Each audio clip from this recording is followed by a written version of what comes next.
آپ کی جماعت کے بارے میں یہ کہا جاتا تھا کہ اسٹیبلشمنٹ نے آپ سے دھرنا کروایا، فیض آباد کا دھرنا، فوجی وردی میں فرد ہے وہ پیسے دے کے کہہ رہا ہے کہ آپ بھی ہم میں سے ہیں، تو وہ کیا کہانی تھی الفت کی؟ یہ دھرنا ہوا کیوں، پہلے تو یہ بات طے کریں، پھر یہ ہوا کیا اور پھر کیا کیا ہوا۔ کمیشن میں جانا چاہیے، یہ میجر پارٹی یہ تو کہتے ہمیں بلایا کیوں نہیں جا رہا، فیصلہ میرے خلاف کرنا۔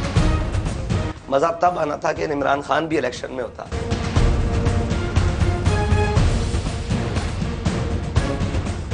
پہلی مرتبہ جماعت اسلامی نے تاریخی تعداد میں لوگ سیٹوں پہ کھڑے کیے، حجرے میں، بازاروں میں، چوکوں میں، چوراہوں میں، مساجد میں، اور سب کا یہی تبصرہ ہے کہ اب آپ کو ایک باری ملنی چاہیے، اور اب یہ فقرہ بہت عام ہو گیا ہے کہ اب حل صرف جماعت اسلامی ہے۔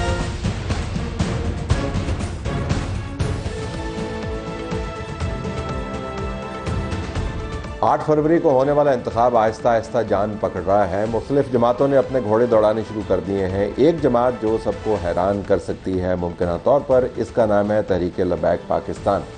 یاد رہے کہ موجودہ صورتحال میں تحریک لبیک پاکستان ان جماعتوں میں سے ایک جماعت ہے جنہوں نے پاکستان بھر میں سب سے زیادہ کینڈیڈیٹس کھڑے کیے ہیں۔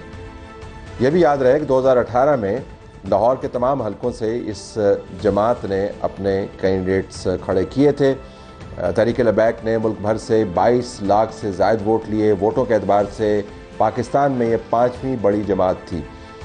قومی اسمبلی میں ڈالے گئے مجموعی ووٹوں کا تناسب اتنا زیادہ نہیں تھا، مگر پھر بھی 4.1% کے تناسب سے تحریک لبیک نے اپنا لوہا منوایا۔ پنجاب میں ان کی حالت اس سے بہت بہتر تھی۔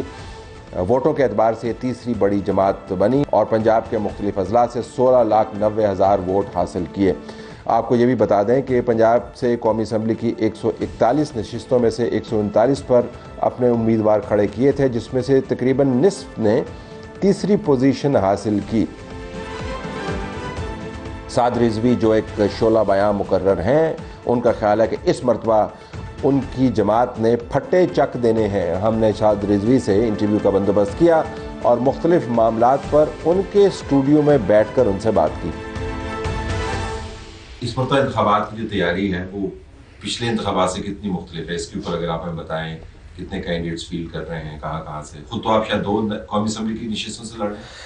جی بسم اللہ الرحمن الرحیم، بہت شکریہ۔ جو الیکشن ہے وہ 2018 سے 2023 تک ہم نے گراؤنڈ پر ورکنگ کی ہے، اور باقی تمام جو چیزیں ہیں، آلات ہیں، وہ سوشل میڈیا ہو، سیاسی میڈیا ہو، کسی وہاں تک تو ہماری رسائی جہاں تک ممکن ہوئی ہم نے کی ہے، لیکن ہم نے گراؤنڈ پر ورکنگ کی۔ الحمدللہ ہم پہلے سے زیادہ زور اور پہلے سے زیادہ تعداد میں اور پہلے سے زیادہ طریقے سے ہم آئے ہیں الیکشن کے اندر، اور ہم نے یہ اعلان کیا تھا تحریک لبیک پاکستان نے کہ الیکشن جس وقت بھی ہوگا تحریک لبیک تیار ہوگی۔ اور تو ہمیشہ ہی آپ تیار رہتے ہیں، تو اب ریلیز تو آپ کی چلتی رہتی ہیں، کام الیکشن کے لیے ہم نے اعلان کیا تھا کہ الیکشن جس وقت بھی کرائیں، ہماری یہ ہے کہ آئین کے مطابق کرائیں دیں، اگر اس میں بھی کوئی رستے نکالے گئے تو بھی جس وقت الیکشن کا اعلان ہوگا، وہ 30 دن میں ہو، 60 دن میں ہو، 90 دن میں ہو، تحریک لبیک تیار ہوگی۔ 2 حلقوں سے الیکشن کے لیے میں نے خود کاغذ جمع کروائے ہیں۔ بہرحال یہ سمجھیں کہ تحریک لبیک کرین کا جہاں سے نشان ہے، وہ میں ہر جگہ وہیں خود لڑ رہا ہوں الیکشن، اور میری جماعت لڑ رہی ہے۔ تقریباً آپ مجھے بتا رہے تھے 88 یا 90% حلقوں پر آپ نے اپنے کینڈیڈیٹس جو ہیں وہ کھڑے۔ جی، سندھ میں تقریباً 85%، پنجاب میں 95%، اور بلوچستان میں تقریباً 55%، اور KPK میں بھی تقریباً اس ٹائم ہے 57%۔ 2018 کے انتخابات میں تجزیاتی طور پر آپ کی جماعت کو متعارف کروایا گیا، آپ کی اپنی کارکردگی نے۔ 5ویں بڑی جماعت ووٹ لینے والی پاکستان میں، تیسری بڑی جماعت ووٹ لینے والی پنجاب کے اندر، اور 22 لاکھ کے لگ بھگ آپ کا ووٹ، 17 لاکھ کے قریب جو ہے ووٹ آپ کو پنجاب سے آپ نے لیا۔ کچھ 60 سیٹیں ایسی ہیں کروشل جس کے اوپر آپ کے ووٹ کی وجہ سے امیدوار ہارے یا جیتے۔ تو اس مرتبہ آپ نمبرز پر آپ کی نظر ہوگی کہ نمبرز ہمیں حقیقی نمبر جو ہیں پارلیمان کے اندر، اسمبلی کے اندر آپ کی پریزنس ہونی چاہیے؟ دیکھیں، ہم تو جیتنے کے لیے آئے ہیں، ہم تو جیتنے کے لیے ہیں، لیکن حقائق بھی ہماری نظروں سے اوجھل نہیں ہیں۔ ہم حقائق پر بات کرتے ہیں۔ بہت ساری ایسی جگہیں ہیں جہاں پر ہم نے محنت کی ہے، اور جہاں پر ہمارے لوگوں نے پچھلے 5 سال ورک کیا ہے، لوگوں سے تعلقات رکھے ہیں، لوگوں سے باتیں کی ہیں۔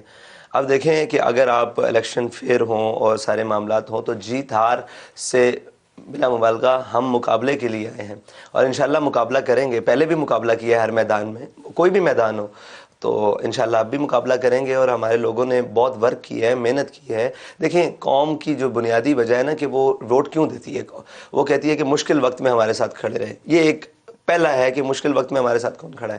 تو دیکھیں کرونا آیا, مشکل وقت ترین وقت تھا, تحریک لبیک کھڑی رہی قوم کے ساتھ. آپ نے دیکھا ہوگا کہ ہم نے ایک وہ راشن گھر تک پہنچاؤ کی ایک مہم چلائی, جب سارے ماسک لگا کر اور جناب وہ کیا کہتے ہیں اس کو اندر گھروں میں اپنے آپ کو کوارنٹین کیا ہوا تھا. اس وقت بھی ہمارے کارکن, ورکر, ذمہ دار ہر اوپر سے لے کر نیچے تک میدان میں تھا. پھر اس کے بعد سیلاب آیا, آپ نے دیکھا وہ ہم نے کتنی بڑی کمپین کی. لوگوں کو, ہمارے پاس جو نمبرز ہیں وہ تقریباً 9.5 لاکھ کے قریب لوگ ہیں, اور باقی جو 2.5 لاکھ ہیں وہ تقریباً اتنے لوگوں کو ہم نے ریسکیو کیا ہے, یعنی کھانا پہنچایا, پانی سے نکالا, ٹینٹ فراہم کیا گھر تک. یہ ہمارے پاس نمبرز ہیں, وہ سارے ہم دکھانے کے لیے بھی تیار ہیں. تو جو راشن ہے وہ بہت بڑی تعداد ہے. پھر اس کے بعد ملک کے اندر ناموس رسالت کا مسئلہ آیا, پھر بھی ہم میدان میں تھے. پھر اس کے بعد ختم نبوت کا مسئلہ آیا, تب بھی ہم میدان میں تھے. عافیہ صدیقی کا مسئلہ آیا تو ہم قوم کے ساتھ تھے, اپنا آواز بلند کی, کھڑے رہے. پھر اس کے بعد مہنگائی کا مسئلہ آیا, آپ نے دیکھا کراچی سے لے کر سرائے عالمگیر تک لانگ مارچ کیا. تو ہم تو قوم کے درمیان موجود رہے ہیں. اب قوم کے ہاتھوں میں, وہ کہتے ہیں کورٹ میں بال ہے کہ وہ جدھر کک کرے. سیاسی ماحول بھی کوئی موافق لگ رہا ہے اس طریقے سے کہ پی ٹی آئی کا جو ووٹر ہے وہ مخمصے کا شکار ہے, اس کی پارٹی کے پاس اب سمبل نہیں ہے, اور ان کا ماننا یہ ہے کہ ان کے خلاف باقاعدہ ایک کاوش کی جا رہی ہے ان کو الیکشن میں سے نکالنے کی. نون لیگ کے اوپر پی ڈی ایم کی حکومت کا بہت بڑا بوجھ ہے. پیپلز پارٹی زور لگا رہی ہے لیکن وہ بھی پی ڈی ایم کی حکومت کا حصہ رہی ہے. تو آپ کو لگتا ہے کہ اس مرتبہ آپ کے پاس ان ووٹس کے علاوہ جو آپ کے تحریک کے ووٹس کے ساتھ جڑے ہوئے ہیں کینڈیڈیٹس کے ساتھ, اور ووٹس بھی آپ لینا چاہیں گے؟ کس جماعت کا ووٹ بینک توڑنے کا یا اس کو حاصل کرنے کا آپ کے پاس ہے کوئی تجزیہ اس پر؟ دیکھیں ہم آخر سے شروع کرتے ہیں پیپلز پارٹی سے. بلاول صاحب اب نواز شریف صاحب کے خلاف باتیں کر رہے ہیں, اور مطلب کھلے عام مطلب یہ کہہ رہے ہیں کہ ہم اس کو چوتھی بار وزیر اعظم نہیں دیکھنا چاہتے اور یہ وہ. میں آپ کو یہ گارنٹی سے کہتا ہوں کہ بلاول بھٹو اور پیپلز پارٹی کے ووٹوں سے ہی نواز شریف وزیر اعظم بنے گا. یہ بات طے ہے. اگر کس نے طے کی ہے؟ یہ کس نے طے کی ہے؟ یہ انہوں نے خود طے کیا ہوا ہے. آپ دیکھیں, ہم ماضی دیکھ کر حال کا فیصلہ کریں گے نا. تو پی ڈی ایم کی گورنمنٹ میں جو وزیر اعظم بنا وہ شہباز شریف ہے, اور شہباز شریف کس کے ووٹوں سے وزیر اعظم بنا؟ پیپلز پارٹی کے ووٹوں سے. نواز شریف 2013 میں کس کے ووٹوں سے وزیر اعظم بنا؟ تو ہم ماضی دیکھیں گے, وہ حال میں مستقبل میں تو جو ابھی جو وہ کہہ رہے ہیں تو آپ کے خیال میں یہ طے ہے, یہ نورا کچھ تھی, یہ تو طے ہو کے یہ گورنمنٹ سے باہر آئے ہیں نا. یہ بات طے کر کے آئے ہیں کہ ہم باہر جا کے الیکشن علیحدہ علیحدہ لڑیں گے اور اندر آ کے پھر مل کر کھائیں گے. وہ کہتے ہیں دکھانے کے لیے, یہ کھانے کے لیے, تو یہ مل کر ہوگا. تو یہ تو ہوگی پیپلز پارٹی. یہ پیپلز پارٹی. اب آ جائیں پی ٹی آئی. دیکھیں پی ٹی آئی کے ساتھ جو کچھ ہوا, دیکھیں ہم اس مرحلے سے گزرے ہیں, کل عدم کے مرحلے سے گزرے ہیں, ہم 4 شیڈول کے مرحلے سے گزرے ہیں. یہ تمام مراحل سے ہم گزر کے آئے ہیں, اور ہم نے یہ ان کو منہ پر کہا تھا کہ ہم گزر آئے ہیں, آپ کی باری ہے. اب انہیں حوصلہ نہیں ہارنا چاہیے, وہ جیسے بھی حالات ہوں انہیں ڈٹ کر مقابلہ کرنا چاہیے. ٹھیک ہے, وہ ان کا موقف ہے نا, وہ اپنے موقف پر قربانی دیں. ہم نے اپنے موقف پر قربانی دی ہے. اور لوگ کہتے ہیں کہ آپ اب عمران خان کے خلاف اس لیے نرم باتیں کرتے ہیں کہ آپ ان کا ووٹ بینک چاہیے. بالکل چاہیے, ان کا ووٹ بینک بھی چاہیے, ہر پاکستانی کا ووٹ چاہیے, مجھے آپ کا ووٹ چاہیے, مجھے ہر ایک کا ووٹ چاہیے. میری تو کوشش ہوگی کہ بلاول میں ووٹ ڈالے, میری تو کوشش ہوگی نواز شریف بھی ہمیں. دیکھیں میں مطلب سیاست میں ووٹ کے ساتھ تو مجھے چاہیے, لیکن اگر آپ کہیں کہ اس کے خلاف بات, تو ہم نے عمران خان کے خلاف اس وقت بات کی ہے جب وہ بات کے مقابلے میں گولی مارتا تھا, جب وہ بات کے مقابلے میں 8 ماہ جیل بھیجتا تھا, جب وہ بات کے مقابلے میں منہ پہ ہاتھ پھیرتا تھا کہ ایسی کی تیسی. ہم نے اس وقت اس کا سامنا کیا. اب تو اس کے بعد سامنے لیے بات, اس کے خلاف بات کرنا, میں یہ سمجھتا ہوں کہ بات بنتی نہیں ہے. اب تو جو میدان میں موجود ہے, حاضر لوگوں کی بات ہوتی ہے, وہ جب آئے گا میدان میں. اور ابھی الیکشن کا مزہ تھوڑا کرکرا ہو گیا. مزہ تب آنا تھا کہ عمران خان بھی الیکشن میں ہوتا, پھر پتہ لگ. دیکھیں سوشل میڈیا کی ورکنگ اور چیز ہے, میں آپ کو گارنٹی سے کہتا ہوں, لیکن انہوں نے 5 سال میں گراس روٹ لیول پر کوئی ورکنگ نہیں. ٹھیک ہے, ہاں وہ کیمپین سے ہوا بنائیں اور ساری چیزوں کا استعمال کریں, لیکن 5 سال میں انہوں نے گراس روٹ لیول ایک عام آدمی کے لیے کیا کیا؟ تو سوشل میڈیا کی مقبولیت سے ہم متاثر نہیں ہوتے؟ نہیں, سوشل میڈیا پر دیکھیں, سوشل میڈیا پر جتنی ہمارے خلاف کمپین کی ہے پی ٹی آئی نے, اس سے کیا ہوا ہمیں؟ اگر آپ اپنا سوشل میڈیا بڑا تگڑا ویسے کس طرح کرتے ہیں؟ آپ کے پاس کوئی لوگ ہیں جو آپ نے ہائر کیے ہوئے، کیسے ہوتا ہے؟ دیکھیں جی ہمارے پاس تو ملنگ ہے، ملنگ سمجھتے ہیں؟ جی ملنگ بہت اچھے طریقے سے، جی ملنگ ہے ہمارے پاس، اور جو بین الاقوامی بیانیہ ہو اور جو ہو پی ٹی آئی کا کرتا دھرتا بیانیہ، نون لیگ کا، لاکھوں کروڑوں نہیں اربوں روپے ان کے بجٹ ہیں سوشل میڈیا کے لیے، میڈیا کے لیے علیحدہ ہے، یہ آپ سارے مجھ سے بہتر جانتے ہیں۔ ہمارا ایک ورکر ہے جس کے پاس اتنی پاور ہے، وہ 100 روپے کا پیکیج لگاتا ہے، ان کی ہر چیز اڑا دیتا ہے۔ یہ ہم آپ کو گارنٹی سے کہتے ہیں، اور کچھ نہیں، آپ کے سامنے ٹھیک ہے ہم نے چیزیں کی ہوئی ہیں، لیکن باقاعدہ جو ہے نا وہ ہم دیکھیں، ہم بین ہیں، ہم ٹویٹر پہ بین ہیں، ہم فیس بک پہ بین ہیں، ہم ساری چیزوں، ہم واٹس ایپ تک بین ہیں۔ تو اس کے باوجود آپ کے ٹرینڈز بڑے پاپولر ہوتے ہیں، آپ ہمیشہ ٹرینڈ کر رہے ہوتے ہیں۔ یہ تو ملنگ ود موبائل، یہ وہ والا کمبینیشن، ملنگ ود موبائل اینڈ ملنگ ود مدارس۔ ٹھیک ہے، ہر وقت کام کرتے رہتے ہیں الحمدللہ، اور ہر وقت کام کرتے ہیں۔ اور دیکھیں اخلاص عمل مانگنے آگانے کو ہم سے، دیکھیں ایک طرف دنیا کے تمام وسائل ہونا اور ایک طرف اخلاص ہو، تو جیتا ہمیشہ اخلاص ہی ہے۔ تو پی ٹی آئی یہ ہوگی، تو نون لیگ وہ جو آپ نے بتایا تھا نا 3 ہے، نیچے سے شروع کرتے ہیں۔ جی نون لیگ، دیکھیں نون لیگ تو اس وقت طے کر کے آئی ہے کہ ہم نے کیا کرنا ہے اور کیا کرنا ہے۔ نون لیگ اس وقت قوم کے پاس نہیں جا سکتی، یہ میں آپ کو گارنٹی سے بات کرتا ہوں۔ اور جو انہوں نے پچھلے پی ڈی ایم کی گورنمنٹ میں قوم کا بھرکس نکالا ہے نا، دیکھیں ایک تو نفرت ہے ان سے، نفرت یہ ہے کہ آپ آج آئے ہیں قوم کے مسیحا بن کر، قوم کو جب آپ کی ضرورت تھی آپ کا پہلا حق یہ تھا کہ آپ قوم کے ساتھ وقت گزارتے۔ میں یہ سمجھتا ہوں کہ اگر نواز شریف جیل سے، لندن سے نہیں، اگر جیل سے مینار پاکستان آتا تو منظر کچھ اور آتا۔ لندن سے پاکستان آنا اور پھر یہ کہنا کہ میں قوم کے لیے آیا ہوں، قوم نے کیا وہ حالات نہیں دیکھے؟ اور جب تو نکالا بھی تو جیل غلط گیا تھا نا، یہ بھی تو ہے۔ خالی نواز شریف کو نکالا نہیں گیا، دیکھیں جیل کے اندر روز آنا، پھر جیل کے اندر آپ مجھے بتائیں کہ جیل تو ایک سیاسی قیدی کے لیے، ایک سیاسی لیڈر کے لیے جیل کو ہنس کے گزارنا چاہیے، یہ تو مطلب زیور ہوتا ہے، سیاست کا حسن ہوتا ہے کہ ٹھیک ہے آپ جائز آنا چاہیں۔ اور جیل جو ہے نا وہ اپنے اندر رہنے والے قیدی کو 9 بعد کوئی نہ کوئی تحفظ اور عدل دینا شروع کر دیتی ہے، اس کا ایک اپنا طریقہ ہے۔ جیسے ایک ماں کے رحم میں کوکھ میں 9 سال بچہ 9 مہینے بچہ پرورش پاتا ہے نا، جیل میں بھی یہ پرورش ہے، سیاسی پرورش، جی سیاسی پرورش، اور 9 ماہ بعد کہیں نہ کہیں بات لگنا شروع ہو جاتی ہے، یہ اس کا ایک خاصہ ہے۔ تو عمران خان کو آپ کی اس بات سے کافی حوصلہ ہوگا۔ ہاں ٹھیک ہے، اچھی بات ہے، ہونا چاہیے اور ڈٹ کے جیل کاٹنی چاہیے۔ دیکھیں یہ تو پاکستان کی تاریخ ہے۔ نواز اس وقت نہیں موجود تھا پاکستان میں جب آپ کے بیان کے مطابق قوم کو ان کی ضرورت تھی، جس طرح وہ آئے واپس۔ دیکھیں اب عمران خان کو قوم پر مسلط کر دیا گیا، اور پاکستان کی تمام سیاسی پارٹیوں کو چاہیے تھا کہ وہ ڈٹ کر کھڑے ہوتے سامنے۔ حالات جیسے بھی تھے، مشکل حالات تھے، صاحب ظاہر ہے جلسہ نہیں کرنے دیا جا رہا تھا، یہ جو کچھ آج پی ٹی آئی کے لیے حالات ہیں ایسے ہی حالات تھے تب، ایک ون سائیڈڈ، اور کہا جا رہا تھا کہ 8 مہینے تک پازیٹیو رپورٹنگ کریں، یہ ساری باتیں ہم بھولے نہیں ہیں، ٹھیک ہے، یہ ساری باتیں موجود ہیں۔ اس کے بعد اس وقت ضرورت تھی قوم کو، پاکستانی لیڈرز کی، کہ وہ قوم کے اندر کھڑے ہوتے اور قوم کو چارج کرتے اور قوم کو بات کرتے اور کہتے کہ جی ہم آپ کے ساتھ کھڑے ہیں، ٹھیک ہے ایک وقت آئے گا اس کو ہم کوئی کریں گے۔ لیکن وہ وقت کیا آیا کہ نہ تو ساتھ کھڑے ہوئے اور نہ کوئی بات کی، بلکہ یہاں سے جہاز بھر کر لندن گئے اور وہاں پہ مشاورت ہوئی اور مل کر گورنمنٹ بنا کر آ گئے۔ پھر وہ گورنمنٹ بھی گورنمنٹ نہ رہی، ٹھیک ہے جی۔ وہ جس وقت عمران خان اس پوزیشن میں آ چکا تھا کہ عمران خان کا ایک کونسلر بھی جیت نہیں سکتا تھا، اس وقت یہ میں سازش کہوں یا اس کے حق میں فیصلہ کہوں، یہ ظلم ہوا ہمارے ساتھ کہ اب اس کی موت وہ اپنی جانب خود گڑھے کی جانب تھا، اس کو موڑ کر دوبارہ اقتدار کی طرف منہ کر دیا گیا، اس کا یہ غلطی ہوئی۔ پھر ان لوگوں کو لے کر آیا گیا جو قوم کے سامنے ساتھ نہیں کھڑے رہے۔ مجھے بتائیں کہ نواز شریف کی کیا قربانی ہے قوم کے لیے؟ دیکھیں جو لیڈر ڈر کے فیصلے کرے اور اپنے مستقبل کے ڈر سے فیصلے کرے کہ ہم اقتدار کو، وہ تو کہتے ہیں ہم نے ریاست کو بچایا اور ریاست کو بچانے کے لیے ہم نے سیاسی قربانی دی ہے، اور اگر ہم پی ڈی ایم کی حکومت میں نہ آتے تو پاکستان ڈوب جاتا۔ تو آپ نے بیانیہ سنا ہوا نا ان کا، دیکھیں جسٹیفیکیشن ریاست کو بچانے کے لیے، ریاست کو تو 9 مئی والے دن بچانا تھا، نہیں بچا سکے۔ کھڑے ہونا چاہیے تھا ان کو قوم کے بچوں کے سامنے کہ بھائی ہم ریاست کے ساتھ کھڑے ہیں، آپ بھی میرے قوم کے بچے ہو، آپ کو ادھر نہیں جانا۔ سب تو دبک کے اندر بیٹھے ہوئے تھے، ساتھ کھڑے ہونا چاہیے تھا نا۔ پھر ریاست کو بچانا ہوتا تو اس ریاست کے اندر رہ کر بچایا جا سکتا ہے یا لندن میں بیٹھ کر۔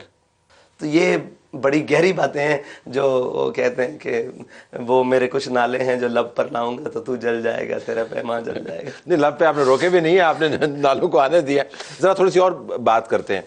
آپ کی جماعت کی جو اٹھان ہے جو پاپولر امیجنیشن کے اوپر میڈیا کے زاویے سے آپ بات کریں، جو آپ کی کوریج کے حوالے سے فیئر نہیں ہے، مجھے یہ بھی ماننا چاہیے، آپ کی کوریج کا کوانٹم جو ہے میں میڈیا کے اوپر دیکھتا ہوں وہ نہ ہونے کے برابر ہے مین اسٹریم میڈیا کے اوپر، لیکن اس نے آپ کی سیاسی صحت کو کوئی نقصان نہیں پہنچایا، لیکن اصول کی بات ہے کوریج ہونی چاہیے، سینسرشپ بھی آپ پر ہے۔ لیکن ایک وقت ایسا بھی تھا جب آپ کی جماعت کے بارے میں یہ کہا جاتا تھا کہ اسٹیبلشمنٹ نے آپ سے دھرنا کروایا، فیض آباد کا دھرنا، وہ بھی ویژولز ہم نے دیکھے کہ جب ایک فوجی وردی میں جو فرد ہے وہ پیسے دے کے کہہ رہا کہ آپ بھی ہم میں سے ہیں، تو ایک محبت کا وہ کیا کہانی تھی الفت کی؟ وہ الفت کی کہانی تھی یا ہم نے غلط رپورٹ کیا؟ فیض آباد کے دھرنے میں کیا ہوا؟ دیکھیں، آپ یہ نتیجہ نکالیں کہ فیض آباد کے دھرنے سے ہوا کیا، یہ دھرنا ہوا کیوں، پہلے تو یہ بات طے کریں، پھر یہ ہوا کیا اور پھر کیا کیا ہوا، یہ تین چیزیں۔ یہ دھرنا کیوں ہوا سوال ہے۔ یہ دھرنا اس سے پہلے ایک احتجاج ہوا لاہور میں اور کہا گیا کہ آپ نے 7B اور 7C کی شکوں کو تبدیل کیا ہے۔ کہا گیا نہیں، اس میں کلیریکل مسٹیک ہو گئی، یہی کہا گیا۔ تو ہم نے کہا کلیریکل مسٹیک ہو گئی ہے تو فوراً ٹھیک کیا جائے۔ آپ کو 8 نہیں 10 دن کا ٹائم دیتے ہیں، کیا کلیریکل مسٹیک کے ٹھیک کرنے کے لیے 10 دن کا ٹائم کافی نہیں؟ سوال ہے، ایک سوال ہے۔ پھر کہا گیا جی وہ فلاں نے کیا، فلاں نے کیا، فلاں نے کیا۔ بھئی جس نے بھی کیا، آپ کلیریکل مسٹیک کو ٹھیک کر دیں۔ 10 دن تک انتظار کیا گیا، بالکل کوئی توجہ نہیں۔ پھر اس کے بعد بہت سارے لوگ بھی گئے، ہم بھی گئے فیض آباد میں اور جا کر دھرنا دیا۔ تقریباً 19 دن مذاکرات چلے۔ 19 دن میں تقریباً کوئی درجنوں دور ہیں جو مذاکرات کے ہیں۔ اس میں بڑے بڑے نامی گرامی لوگ شامل ہیں، راجہ ظفر الحق، احسن اقبال، یہ نامی گرامی اور باقی سارے لوگ اس میں شامل ہیں جو اس وقت تقریباً وزراء کی سیٹوں پر شامل تھے یا بڑی بڑی نون لیگ کی سیٹوں پر بھی، اور ان سے کہا گیا کہ یار آپ کلیریکل مسٹیک تو ٹھیک کریں، نہیں تیار۔ ہم نے کہا دیکھیں آپ یہ جو کر رہے ہیں نا، اس کے مجرم کو آپ کو سامنے لانا پڑے گا۔ وہ کیا ایسی بات ہے کہ جو آپ ہم قوم کے سامنے لانے کے لیے تیار نہیں؟ تو نون لیگ کی بہت بڑی شخصیت نے آتی ہے، ہم نے کہا کہ ہمارے نزدیک مجرم جو ہے نا وزیر قانون ہے زاہد حامد۔ تو یہی دیکھ لیں کہ ہمیں یہ ہماری جب اجلاس ہوا ہے تو ہمارے لوگوں نے کہا کہ یہ شخص مجرم ہے، اس کو بچانے کی کوشش کی جا رہی ہے۔ آپ ایک کلیریکل مسٹیک ٹھیک کریں اور مجرم کو سامنے لے کر آئیں، جو مجرم ہے اس کو آپ اپنی پارٹی کے طور پر سزا دیں۔ اگر جب وہ ڈرافٹ جو تھا کمیٹی نے اپروو کیا تھا، جو ملٹی پارٹی کمیٹی تھی جس کے اندر دوسری پارٹی کے نمائندگان بھی تھے، لیکن آپ کا ماننا یہ ہے کہ وہ law minister eventually was responsible for. آپ یہ مجھے بتائیں کہ 19 دن میں کیا قدغن تھی کہ 7B اور 7C کو تقریباً 13 دن بعد، دھرنے کے 13 دن بعد بحال کر دیا گیا۔ ہم نے کہا جی بحال ہو گیا، ان کے ٹھیک ہے جی۔ ہم نے کہا جی اس کا مجرم بتا دیں، سامنے لے آئیں۔ انہوں نے کہا جی ایسے ہے ویسے۔ ہم نے کہا جی اس کا مجرم زاہد حامد ہے، ٹھیک ہے جی، اس کا استعفیٰ چاہیے، وہ اب وزیر قانون رہنے کے قابل نہیں ہے، یہ ہمارا ہے، ٹھیک ہے۔ اس پر ڈیبیٹ چلتی رہی، قلمدان واپس لے لیا گیا، رکھ لیا گیا، ساری باتیں ہو گئی۔ اس دوران اب نون لیگ والوں کا رویہ مشکل سے مشکل تر ہوتا جا رہا تھا، اور ان کے تمام کچھ لوگ کہتے تھے کہ اس مسئلے کو سالو کیا جائے، کچھ لوگ جا کر ان کو کہتے تھے کہ نہیں، اس مسئلے کو بزور بازو سالو کیا جائے، آج یہ بات منوا لیں گے، کل یہ آپ سے اور کوئی بتوا آگے، کل وزیر اعظم کا استعفیٰ مانگ رہے ہیں۔ کچھ لوگ کون تھے؟ کیونکہ نون لیگ میں تو نون لیگ والے، نون لیگ میں کون ایسا تھا جو آپ سے ٹیک آن کرتا؟ ان کی تو پولیس باتیں نہیں مان رہی تھی، آپ کے بندے ریڈ کرتے تھے، پولیس والے بھاگ جاتے تھے، مطلب وہ تو بڑی مشکل میں تھے۔ کس نے ریڈ کیا؟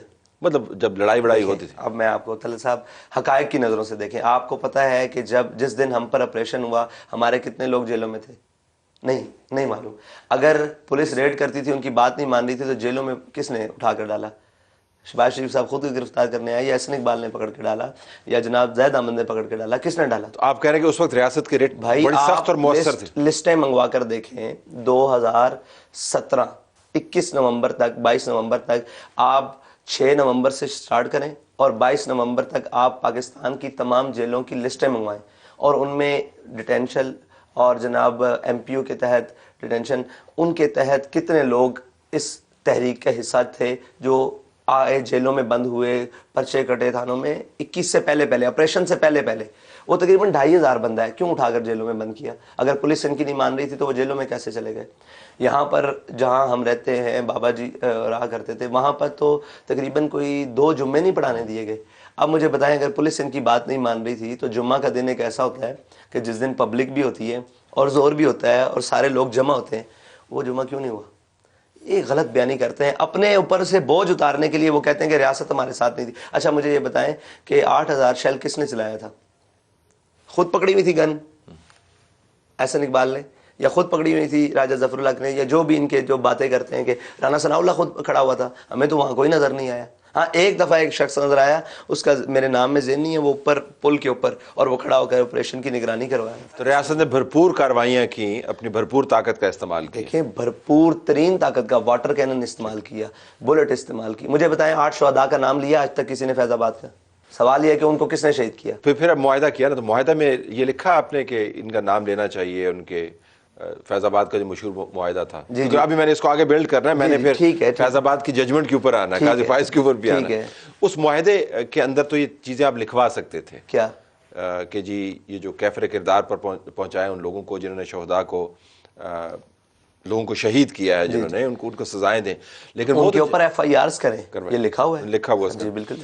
تو اس کے بعد اس کے اندر پھر جنرل باجوہ کی تعریف بھی ہے, جنرل فیض نے اس کو سائن بھی کیا ہوا تھا. یہ لوگ ہاں کہ ان کو کہ مدد انہوں نے کی اور بڑا اچھا انہوں نے کردار ادا کیا. اس قسم کا ایک جملہ ہے میرے خیال میں, آپ نکالیں پھر ہم دیکھتے ہیں اس کے اوپر کیا لکھا ہوا ہے, کہ ہم جملہ دیکھ لیتے ہیں, ہو سکتا ہے ہو, لیکن میرے ذہن میں نہیں ریفرنس ہے اس کے اندر. نہیں وہ باوساطت, صرف ایک لفظ ہے باوساطت جنرل فیض, الفاظ جی میں آپ کو بتاتا ہوں, تو ان کا سگنیچر ہے. اس کی بات یہ ہے کہ ہمارے سامنے ایک بندہ 19 دن تک کئی دوروں میں بیٹھا ہوا ہے اور وہ کسی بات کو نہیں مان رہا, اور ہم نے بھی ان کو مذاکرات کے لیے نہیں بلایا. ٹھیک نہ ہم تو جانتے نہیں تھے بھی جنرل فیض صاحب کون ہے, جناب احسن اقبال کون ہے اور یہ کون ہے. ہم تو اپنا مدعا لے کر گئے. ہمارے سامنے جو لوگ بیٹھے تھے آخری وقت میں, یہ لوگ اپنے لوگوں کے ساتھ آئے, انہی کے ساتھ, اور آ کر کہا کہ ہم آپ سے بات چیت کرنا چاہتے ہیں. تو ہماری طرف سے جو ایک کمیٹی طے تھی جو مذاکرات کرتی تھی, وہ ان کے ساتھ ملنے کے لیے چلی گئی اور ان کے ساتھ ساری باتیں کی. اس میں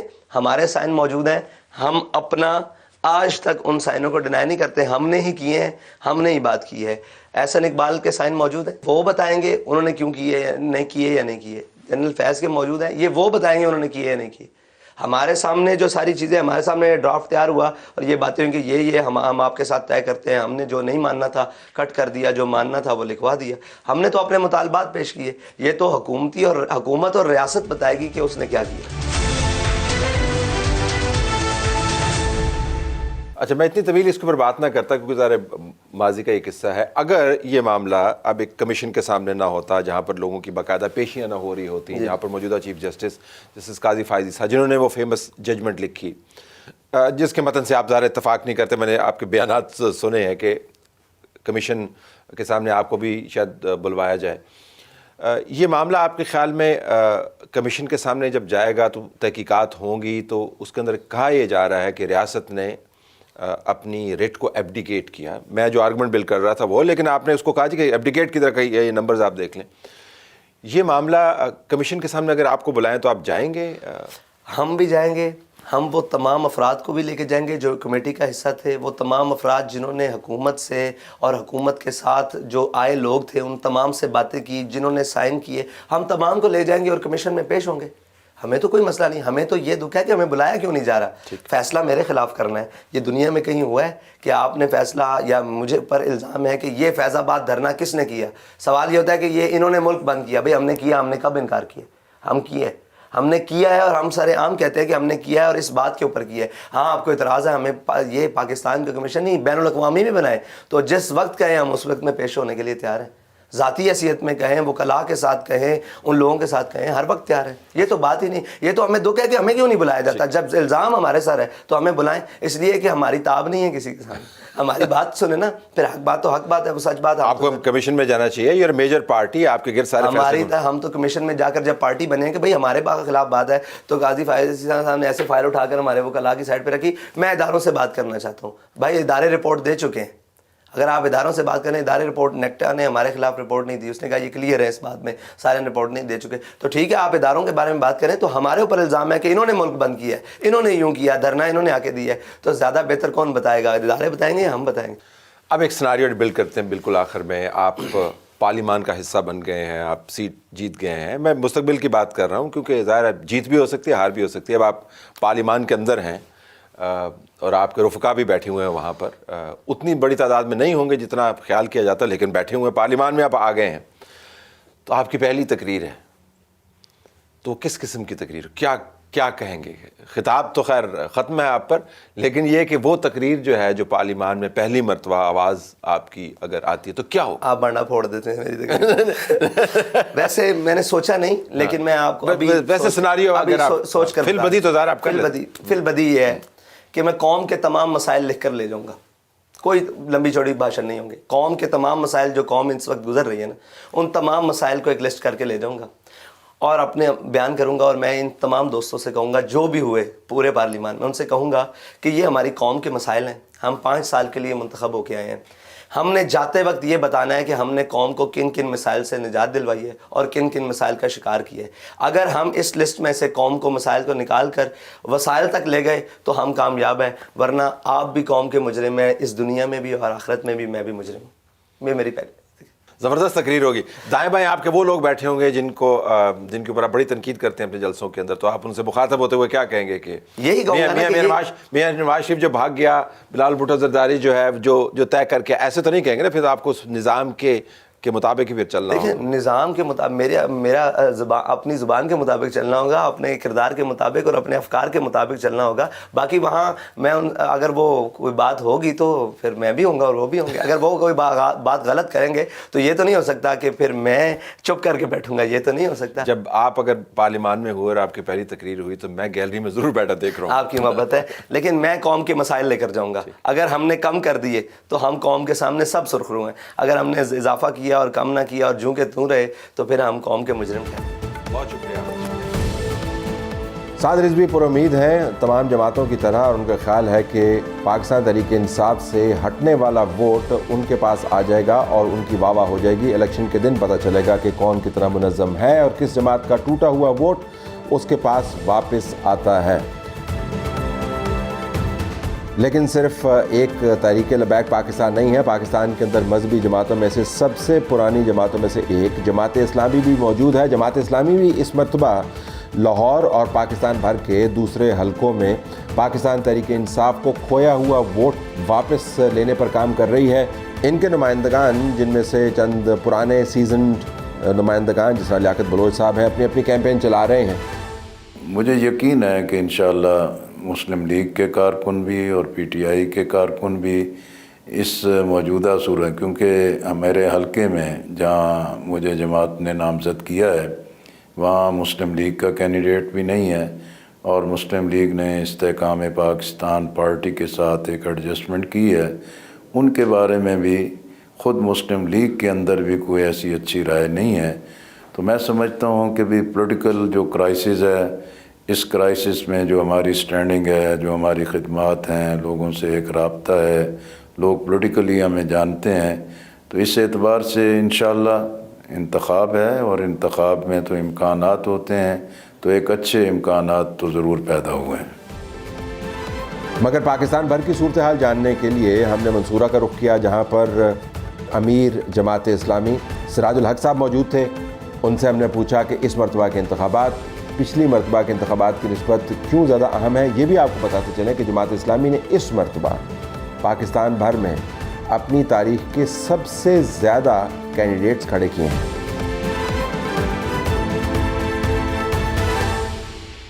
اس مرتبہ کے انتخابات میں ابھی پہلی مرتبہ جماعت اسلامی نے تاریخی تعداد میں لوگ سیٹوں پہ کھڑے کیے ہیں.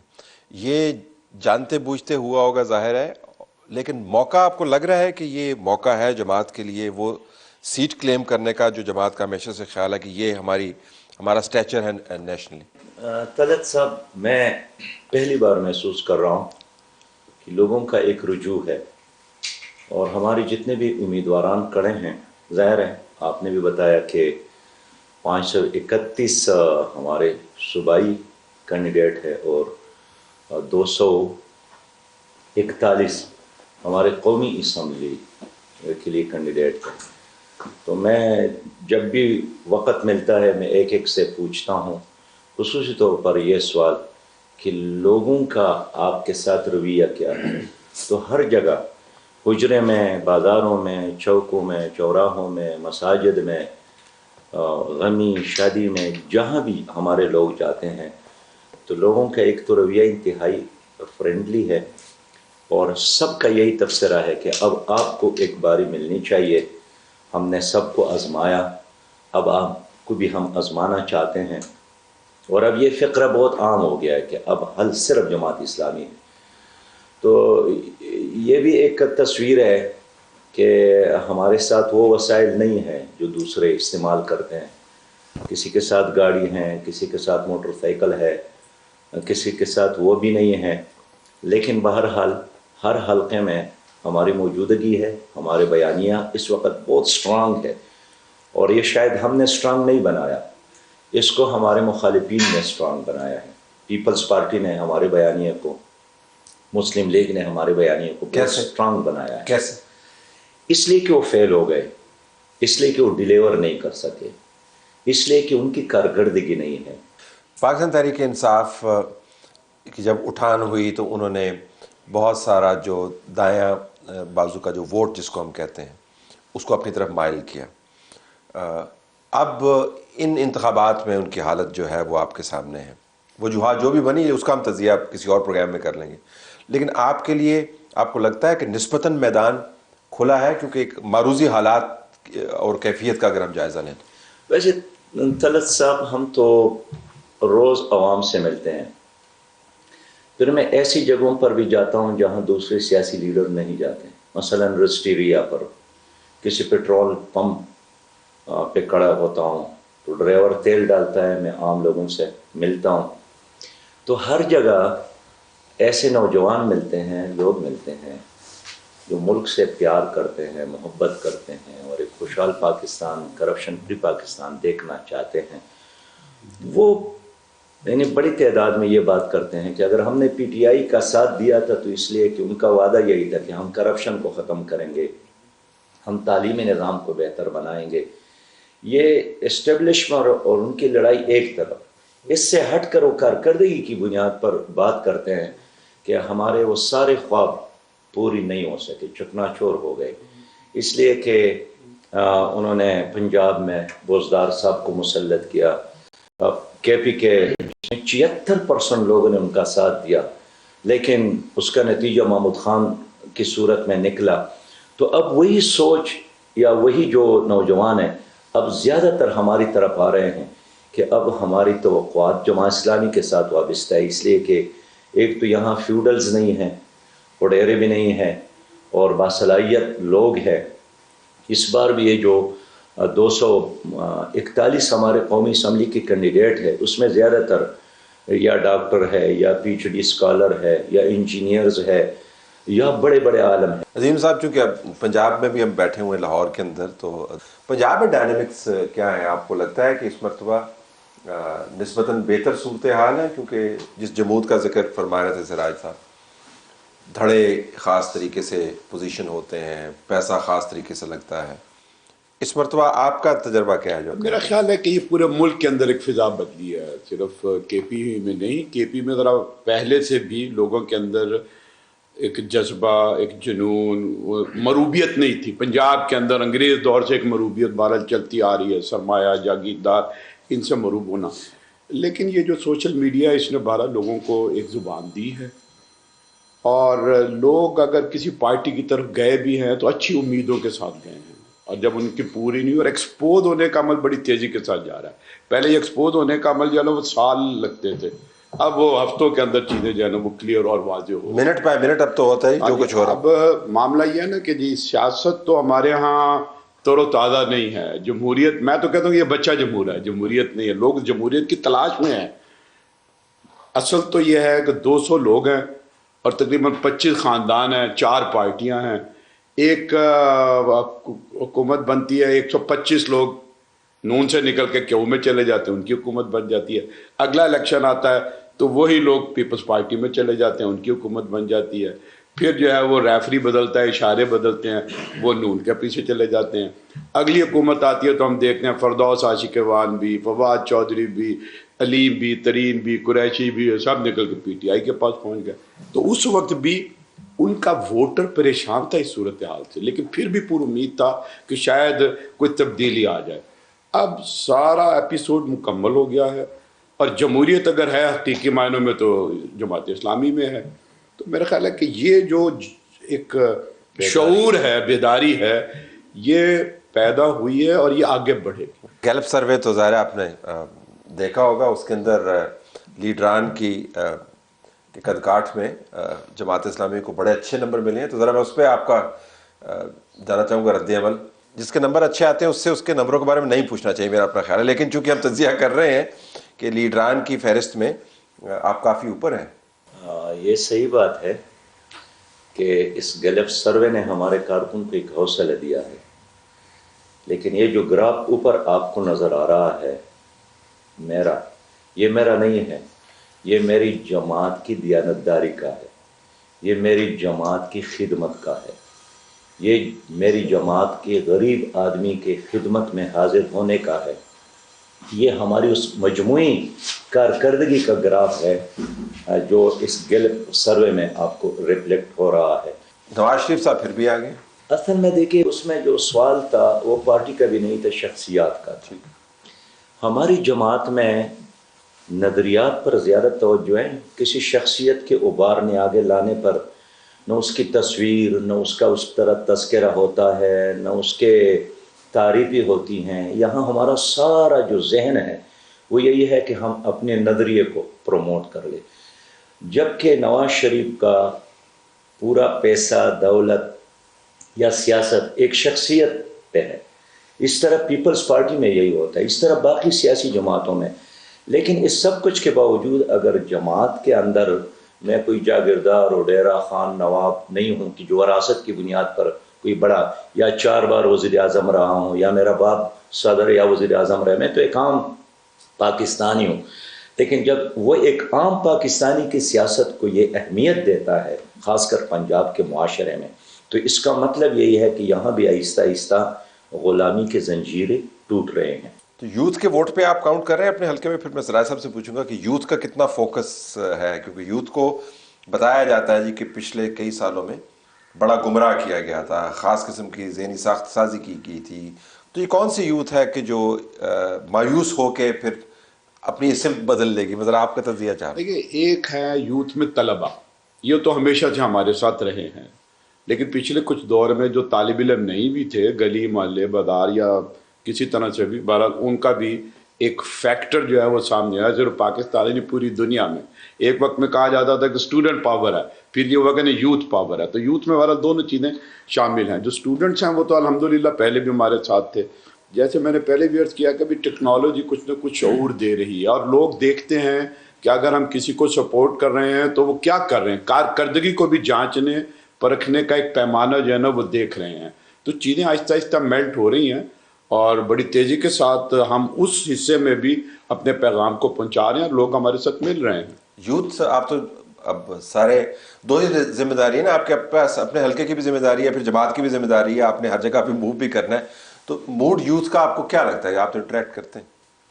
ویسے ہم نے اپنے اس الیکشن مہم حوالہ کیا ہے یوتھ کو.